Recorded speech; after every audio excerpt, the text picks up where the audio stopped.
All right. Okay, we're good. Okay, so we're good now. Yep. Okay, run it from the top. Okay.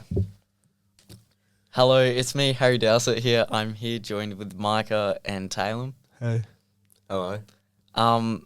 We'll be discussing and reviewing of what we've accomplished in 2022 so far in big picture and how well it's gone for us. Yep. I'll go first. So unlike Micah and Talem, I joined Big Picture, was it term 3, halfway through term 3 this year. And what I've done so far, I've actually accomplished quite a lot, but like I've done all right so far. But that's what I want to talk to you about today and why I actually changed the Big Picture. So originally I was doing ATAR and I had 6 ATAR and then dropped down to 5, whereas I was doing quite well, but then I figured that ATAR and being all academic wasn't really my route and my thing that I wanted to pursue and continue throughout like my university and everything like that. Instead, I had this thought that I should just join Big Picture. So I decided to do that, and I figured that it is probably the best thing for me, and I think it's like quite good, to be honest. The reason why I think it's like good for me is because I have a creative mind type of thing, whereas I like to go on an adventure and I like to like put myself out there rather than just like sitting around just doing book work and like doing tests and that, because that's not how I function. I rather put myself out there and like put in the work and then see the results, because that's what I love to see. So yeah, and that's why I believe Big Picture is essential for creative minds such as myself, Talem and Micah and other Big Picture students, because it's such a great thing, in my opinion. So yeah. I'd like to also idea of creative minds. Micah is very creative, and so is Harry. Harry's creative with his content, like how he puts his content out, and so is Micah with his songs. Micah wants to talk a bit about his songs and how he raps and his creative outlets. There's somebody might just say that we're all just creative little cookies. Yeah. Oh, you want me to go? Yeah, go You wanna talk about your Yes. music. So, yeah, this year I've been focusing on my music and Big Picture. And I've been trying to create an album, which I have. I made a couple, but I know none that I'm happy with is yet. But through Big Picture, I've gained confidence with my music. Been able to get a bit of feedback from others, from my peers, my teachers. And yeah, I've gotten a lot of opportunities this year. Like I've been asked to do a show in Perth, which is pretty big. Yeah, so that's pretty much what I've done this year. I've not done too much, been pretty lazy. How'd you come around to getting that show in Perth? We happened to meet this guy last year in school, and then he found out about my music, and we've been in contact, and then he had a show, and he's asked me to do it. And the rest is history.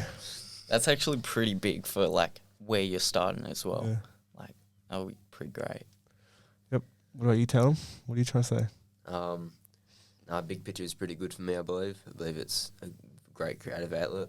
It's given me a lot of time to work on my businesses. So the marketing agencies come out pretty well. It's given me a lot of time to figure out management systems, everything like this. So got close to booking a couple of clients, yet to book a couple of meetings. Also with the Espo Pressure Cleaning, cleaning service-based business. So just going around cleaning houses, pressure cleaning driveways. It's worked out pretty well. Got a couple of big clients, good contracts, and then just learning and reading books. It's given me a lot of time to learn, revise books. So books like Atomic Habits, 48 Laws of Power, everything like that. It's just really taught me through the whole this term of Big Picture. Have to go on more. Yeah. So, Harry, what's been the biggest struggle for you this year in Big Picture? Biggest struggle? I'd say like things I do want to improve on is probably more productivity and better planning. Like I do plan things out quite well, and but I'm also the type of person who just goes with the flow. Either it works out, and which is also a benefit. Like it either works out or it doesn't. but I'm very adaptable to like what circumstance I run into. So it's like not too bad of a terrible thing, but like I still should have like a good structured plan to follow throughout the weeks. Yeah. How do you think you can develop that system better? How are you going to be developing a system to be more productive with your time? I guess like it's just removing more distractions. Like I go through some modes where I'm like, I delete all socials and then just like fully go ghost for like a few weeks. Whereas I think I should just like, but then I come back, right? And then you lose everything, like all the process you've gone through. So I feel like you know, monk mode, what Aman says? Monk mode, yeah. Yeah, monk mode. I feel like I should just like make more longevity of that and also like maybe more frequent as well. So basically what monk mode is, it's just like where you remove all distractions from like simple things that distract you that may be little, but like they still get in your way. Whereas if you remove all those distractions, you have like a period of time where you're given like so much extra time to focus on things you want to actually get done type of thing. So say like 3 months, 6 months of the year, you'd be just focusing, no caffeine, no alcohol, nothing like that, no, or is it exertions? It's just, and then the other 3 are just living life a bit more extravagantly, and then there's between there it's more transition phase. It's all a detox. Like even when we went on that camp, like having that detox for only like 5 days, it made me feel a bit more like in the moment. Like whereas I'm not like the type of person like, oh, I need my phone to live type of thing. But no, just having that detox for like a short period of time just like made me refresh. And that's what I find great in it.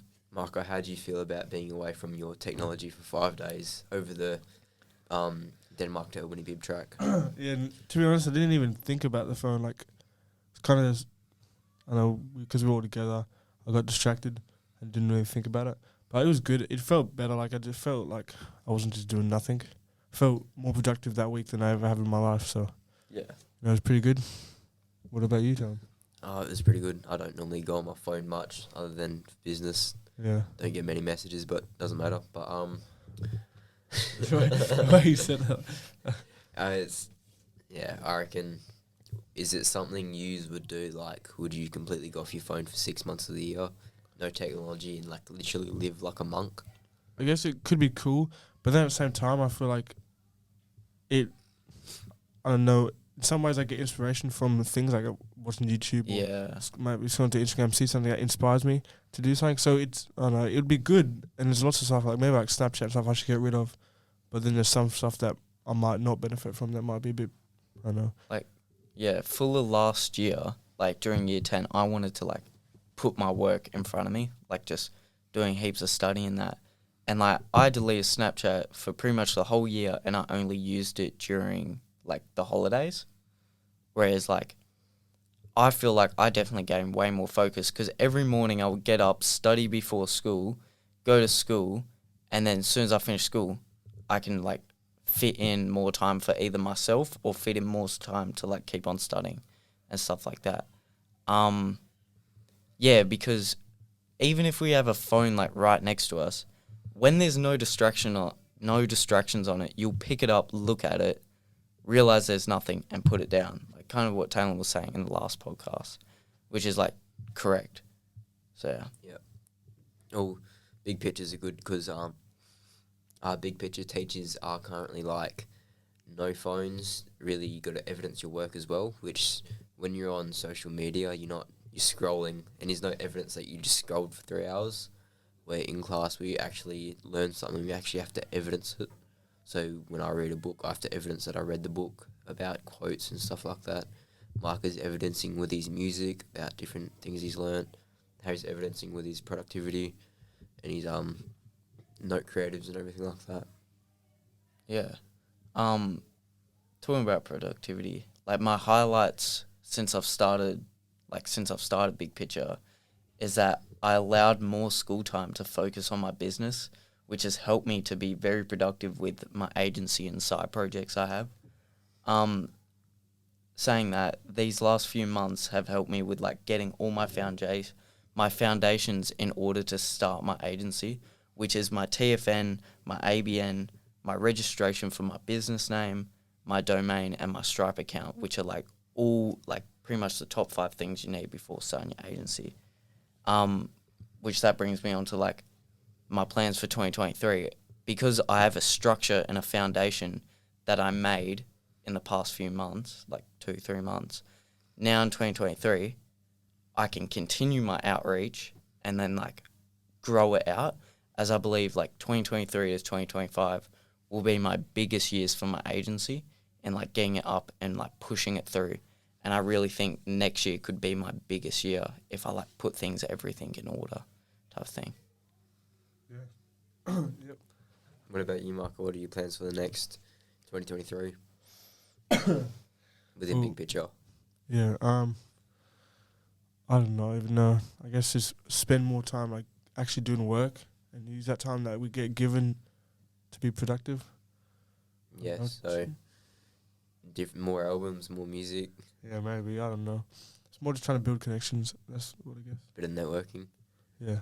So especially with that concert up in Perth this December, you'll be able to get a good network. Yeah, hopefully. Yeah, because pretty much Kanye if I might can rock build up. relationships with random... What do you say? Kanye might rock up. Maybe. No, but if I can build relationships with people, it would be good. And I try to get recognised by like, people in Perth and Triple J. What about you, mate?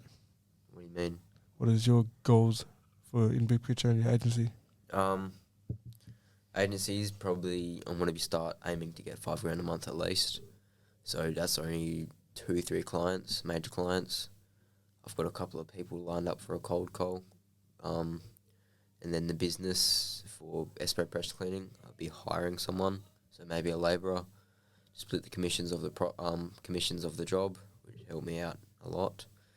And maybe even expanding to more equipment. And then the side hustles, probably buy a little vending machine out and put it somewhere. Offer some more services within the agency. Yeah. What about you, Harry? Yeah, like talking with my agency, like I said a few minutes ago, like I want to push it further, and like I've already started like doing outreach, but next year I solely want to focus on keep on like for the first like 3 months just outreach until like I have a good list of decent clients, and then pick those ones who I want to follow up with. Because I've sent a few like going out to them. Most of them you get ignored or some people aren't interested. But out of the 20 people, I'd say 20 people, 2 in them are interested. So that's a 1 in 10, right? So 10 out of 100 people are interested in my service, right? So after discussion and like pricing, maybe only 2 of those 10 who I had a call with will we like stick in and become a closed client. So then from there, that's when I can figure out like what I'm gonna go from there type of thing. Yep. But I'm sticking with my niche, which is like fashion, clothing, streetwear, branding, and like all that clothing stuff, because that's something I'm deeply like into. Whereas maybe later on next year, I might change the niche, because it's not like I'm so like stuck in this one niche. Like I can, thing is with the agency, it's really like adaptable and easily change. Yeah, niches of business models are really different, especially with the recession coming up. Yeah. And hitting the rock bottom probably mid-March next year. Would a recession like financial downfall affect music in any way? I don't know, even know, mate. You don't know. No, probably not. It's definitely something to look into. Like Yeah. if people are staying home or even working more, they might Because listen to more music. Like during when people quarantine, I don't know if that's what you call recession or, but during that, like when everyone was at home, more people released more music, so there was more stuff coming out. Yeah. And that's when people got to recognize more. It was like a big time.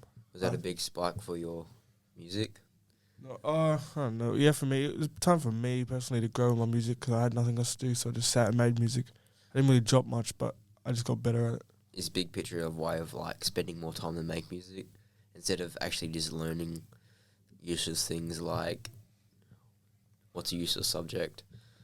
House, Or like, Pass. yes, or science. science, older subjects, or like learning algebra, everything like that. No, I just need to use my time better in it. So I find myself just getting distracted. Yeah, big picture is a very valuable thing in this school right now. Yeah, I think it's like probably the best thing we have on us. Yep. I'm not gonna lie. Yeah, also with my agency, like I want to experiment with more like advertising strategies. Now I'm starting off with the basics because that's the stuff I understand and I can somewhat understand it, grasp it, and like put it into action. Whereas next year I want to like implement more advertising strategies which can help like my client and myself to like boosting their products type thing. So yeah, no, I'm just really excited for the future type thing. Like I don't get why people are so like scared to like leave school or like anything happening like that, because like I think you should just go out in the world with a positive mindset and just be like excited for the future, because that's what like I believe I have type thing. Yeah, it's a lot of experiences we can have that we can't have in this school that are out there. Yeah.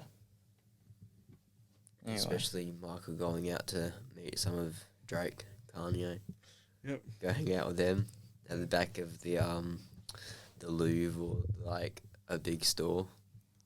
Do you know what the Louvre is? Oh, it's like a big art museum. Oh. Yep. No, but there's a great future, especially the ways we're going, not the normal 9 to 5. Yeah. Making a bit of money. Like the thing is with us, like I said, because we're creative minds, like thinking, it's legit that thinking outside the box. If you want to be someone different, you're considered an outlier when really you're not. You're the one who actually understands, and you know what you have to do to put in place in order like go from out here to keep on pushing further type of way. Yep. Anyways, will that bring it to an end, or is there any? We've got 2 minutes. 2 minutes left. Yep. Yeah, so that wraps it up for this podcast. Yep. So that was our short, brief, and review of our 2022 and what's to come in 2023. So hopefully you guys enjoyed, and thank you for listening.